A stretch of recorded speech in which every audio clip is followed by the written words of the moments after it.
An IPID investigation into corruption, fraud and money laundering has been stalled as key documents remain classified. The SAPS is refusing to declassify documents, saying it could compromise national security. Now, the investigation is probing an alleged plot to use government money to buy votes in the ANC's 2017 December conference. Erin Bates is on that story, joins me now. Erin, the story's not new, the legal angle is. Talk us through it.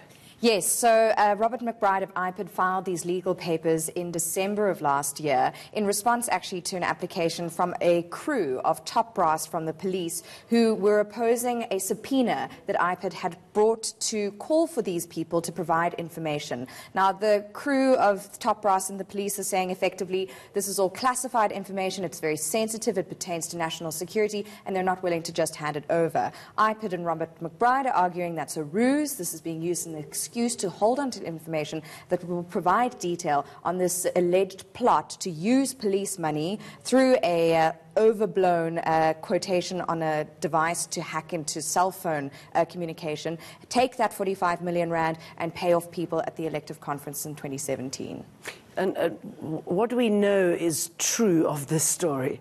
Well, what's so difficult here is that it's based on a tip-off from anonymous sources in criminal intelligence in the police. And so what seems to have happened is that people were disgruntled when a meeting was taking place just days before that elective conference, and the then head of criminal intelligence for the police called these different people, including an advisor to the then police minister, Fikile Mbalula, and proposed that they push through this irregular tender on IPID's version as quickly as possible. Now, because some of the information is still classified, Scopa in Parliament hasn't been able to get to it, IPID hasn't been able to get to it, and we don't know the identity of these anonymous sources in criminal intelligence, a lot of it is allegation. And what's critical to remember is that as far as we know, the money never made its way from the police to the elective conference, but still concern over how this proposed and ballooning quotation for this device to hack into cell phone signal was even on the cards. An awkward time for this to come out again, I should imagine.